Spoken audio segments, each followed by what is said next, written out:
du matériel de qualité à la pointe de la technologie, toute une économie s'est construite autour du sport. Cette économie construite autour du sport et du sportif de haut niveau, qui met en avant ce sport aux yeux du grand public par ses performances et son image, demande une exigence toujours plus importante pour les sportifs. Je me suis alors demandé comment était vécue cette relation de l'athlète qui aujourd'hui vit de son sport grâce à ses sponsors et son image.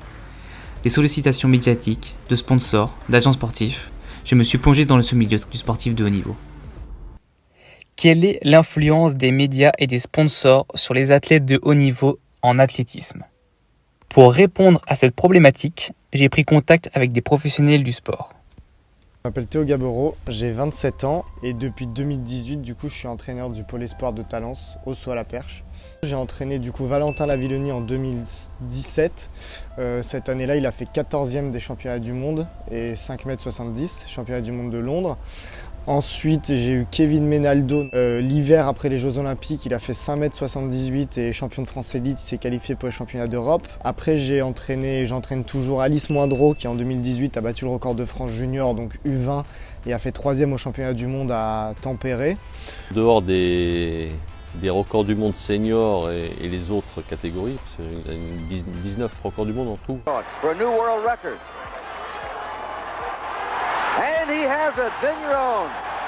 J'ai été médaillé olympique, médaillé au championnat du monde, 3 titres de champion d'Europe, médaillé aux Universiades, enfin sur tous les podiums continentaux pour simplifier. J'ai plusieurs médailles en championnat d'Europe. J'ai une médaille sur 200 mètres au championnat d'Europe junior, plusieurs médailles d'argent et de bronze en championnat d'Europe junior espoir.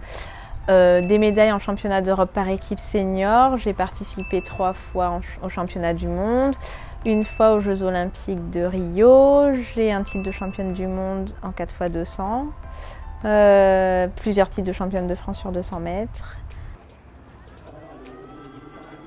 And they're away, and it is Ntiamoa who's had the best start. Ntiamoa already into the lead and coming off the bend. There's daylight between her, but Helmer also running well. Helmer running well in second place at the moment.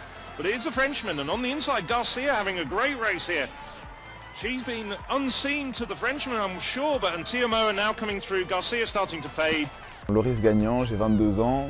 Je fais donc de l'athlétisme depuis, j'ai commencé en CP. J'ai fait champion de France en 2017 en salle sur 200 mètres.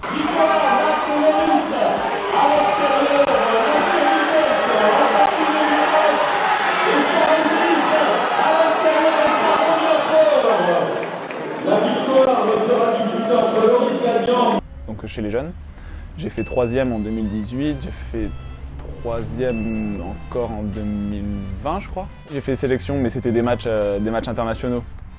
Autour d'un guide d'entretien, j'ai pu en apprendre un peu plus sur les relations qu'entretiennent ces sportifs avec les médias. Par rapport aux événements sportifs et je dirais aux réussites que j'ai pu avoir, donc journaux télévisés, plateaux spécialisés sport, puis dans toutes les manifestations où on remercie et on congratule les sportifs pour leur saison. En France, on a de tout et de rien. On n'avait pas à une certaine époque de journalistes très spécialisés en athlétisme. Et donc on apprend à les connaître. On apprend à connaître leur type de questions, on apprend à s'y préparer. Et bon, c'est sûr qu'il y a des moments où, surtout en situation d'échec, quand ça marche, tout va bien. Et en situation d'échec, on voit maintenant les journalistes arriver à te faire dire que tu es mauvais, quoi. C'était très compliqué parce que quand je suis passée à la télé pour la première fois, du coup avec les seniors, j'étais toute jeune quand même, j'avais 18 ans et on nous prépare pas en fait à tout ça. C'est difficile à gérer en fait, parce que tout d'un coup on passe dans une autre dimension en fait et on a, du coup les gens n'ont plus les mêmes attentes envers nous. Les interviews après course, des fois ils aiment bien aussi connaître un peu les ouais mais qu'est-ce que vous pensez que vous avez fait en mode potin, tu vois. Vous dites rien, vous dites on en parlera plus tard, donc on arrive en fait à déjouer ça. Suite à cet aspect média, j'ai décidé de les questionner au sujet des sollicitations et des relations avec leurs sponsors. De 2015 à janvier 2021, j'étais avec Adidas. Et depuis septembre 2020, je suis avec un cabinet d'avocats d'affaires qui s'appelle Lodesquier Champé.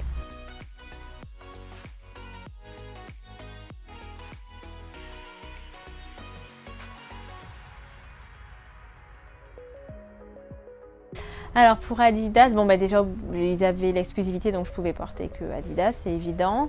Et puis participer à tout ce qui est campagne de pub, shooting, événements, relayer des infos, etc. de la marque.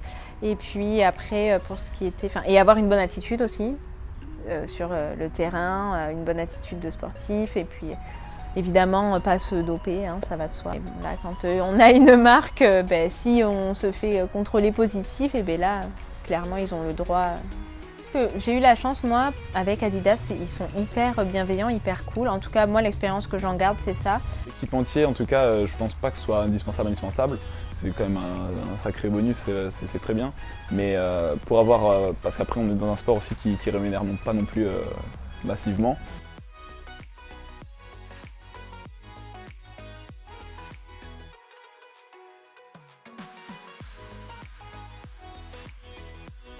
Un tourbillon, c'est sans doute exponentiel au jour d'aujourd'hui, parce que c'est multiplié par 10. Mais c'est vrai que quand tu bats un record du monde ou tu as une médaille olympique, même si on a beau s'y préparer, tu suis le mouvement, quoi. Tu es dans la spirale médiatique des sollicitations, mais quand tu n'as pas d'attaché de presse, quand tu n'as pas de personnes qui s'occupent de ça, je veux dire, tu choisis, tu réponds ou tu réponds pas. Même s'il durait plus longtemps qu'aujourd'hui. Aujourd'hui, tu faisais un exploit, tu en avais pour 15 jours. 15 jours d'actu, aujourd'hui tu en fais, tu as 2 jours. C'est une autre dimension.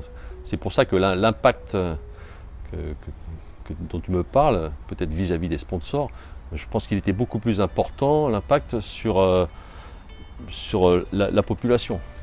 C'est-à-dire que j'ai touché au moins 3 générations de gens sur la perche française.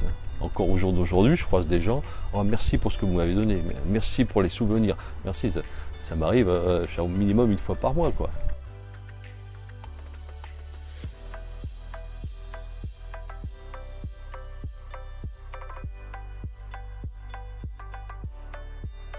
Alors leur présence, c'est indiscutable qu'elle est indispensable.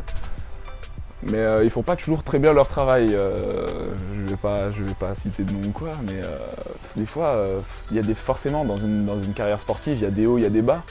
Et ils aiment les dramas parfois, les médias, ils aiment les dramas et c'est pas bon pour un sportif de voir ça psychologiquement, pour l'ego ou quoi, ça fait jamais plaisir. Et en plus, c'est simplement une phase soit c'est une fin de carrière, soit c'est une phase de mou où ça arrive à tout le monde.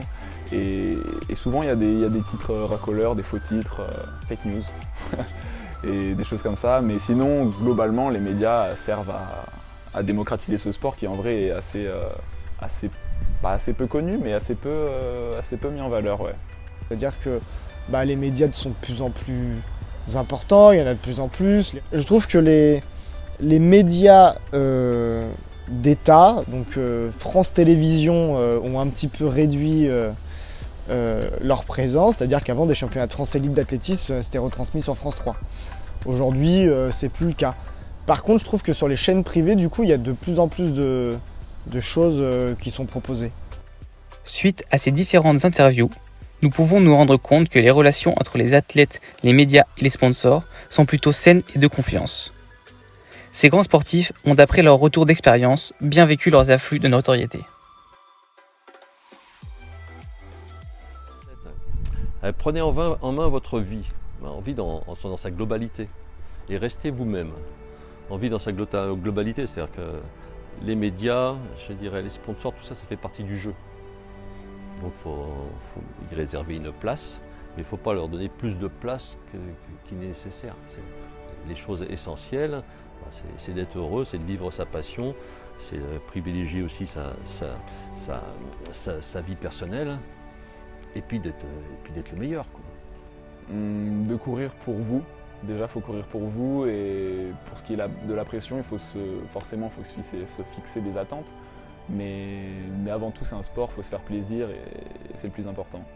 Oui, justement, de bien s'entourer et surtout de vraiment considérer en fait l'avis des personnes qu'on aime et qui nous aiment tout simplement, puisque c'est leur avis qui compte et c'est pas l'avis des personnes qui vont commenter ou donner leur opinion sur une prestation qu'on fait sur un instant.